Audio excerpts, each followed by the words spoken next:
హైదరాబాద్ లో కారు బీభత్సం సృష్టించింది. లంగర్ హౌస్ ఫ్లైఓవర్ పై కారు పల్టీలు కొట్టింది. మహిదీపట్నం వైపు నుంచి లంగర్ హౌస్ వెళ్తుండగా ఈ ప్రమాదం జరిగింది. ఎయిర్ బ్యాలెన్స్ ఓపెన్ కావడంతో కారులో ఉన్న వ్యక్తికి ఎలాంటి ప్రాణహాని కలగలేదు. ఈ ఘటనలో కారు నుజ్జునుజ్జైంది. ఈ ప్రమాదంతో ఫ్లైఓవర్ పై భారీగా ట్రాఫిక్ జామ్ అయింది. పోలీసులు ట్రాఫిక్ క్లియర్ చేశారు. కారులో ఉన్న వ్యక్తికి గాయాలు కావడంతో అతడిని ఆసుపత్రికి తరలించారు. నుజ్జునుజ్జైన కారును పోలీసులు క్రేన్ సాయంతో పిఎస్కు తరలించారు. డ్రైవింగ్ చేసేటప్పుడు మద్యం సేవించడం లేకుండా అతి వేగంతో ప్రమాదం జరిగిందన్న కోణంలో పోలీసులు దర్యాప్తు చేస్తున్నారు.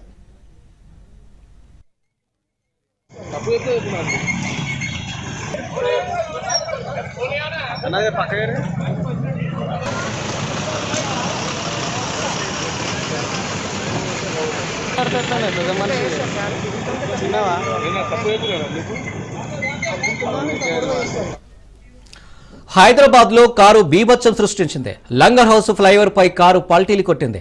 మెహదీపట్నం వైపు నుంచి లంగర్ హౌస్ వెళ్తుండగా ఈ ప్రమాదం జరిగింది. ఎయిర్ బ్యాలెన్స్ ఓపెన్ కావడంతో కారులో ఉన్న వ్యక్తికి ఎలాంటి ప్రాణహాని కలగలేదు. ఈ ఘటనలో కారు నుజ్జునుజ్జైంది. ఈ ప్రమాదంతో ఫ్లైఓవర్ పై భారీగా ట్రాఫిక్ జామ్ అయింది. పోలీసులు ట్రాఫిక్ క్లియర్ చేశారు. కారులో ఉన్న వ్యక్తికి గాయాలు కావడంతో అతడిని ఆసుపత్రికి తరలించారు. నుజ్జునుజ్జైన కారును పోలీసులు క్రేన్ సాయంతో పిఎస్కు తరలించారు. డ్రైవింగ్ చేసేటప్పుడు మద్యం సేవించాడా లేక అతివేగంతో ప్రమాదం జరిగిందన్న కోణంలో పోలీసులు దర్యాప్తు చేస్తున్నారు.